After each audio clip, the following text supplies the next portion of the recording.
રાજકોટના જેતપુર ગ્રામ્ય વિસ્તારમાં ધોધમાર વરસાદ। પીઠડિયા, રબારિકા, જાંબુડી, મેવાસા, પ્રેમગઢ, પાંચ પીપળા, સરદારપુર સહિતના ગ્રામ્ય વિસ્તારમાં વરસાદ। ભારે વરસાદને લઈ પ્રેમગઢ રબારિકા જવાની ધાબી પર પાણી ફરી વળ્યા। પ્રેમગઢથી રબારિકા જેતપુર જવાના રસ્તા પરની ધાબી ઉપર પાણી ફરી વળતા વાહન ચાલકો અટવાયા। જેતપુર ગ્રામ્ય વિસ્તારમાં ભારે વરસાદથી ખેડૂતો ખુશખુશાલ જોવા મળ્યા છે।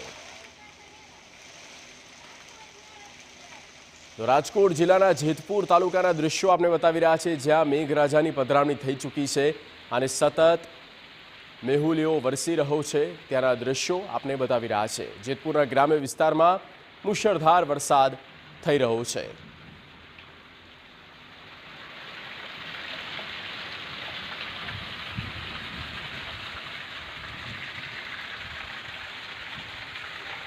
રાજકોટ જિલ્લાની વાત કરીએ। રાજકોટ જિલ્લાના જેતપુરના આ દ્રશ્ય આપણી સ્ક્રીન પર છે, જ્યાં મેહુલિયો બરાબરનો વરસ્યો છે। સતત મેઘરાજાની પધરામણી રાજકોટના જેતપુર પંથકમાં નોંધાઈ ચૂકી છે।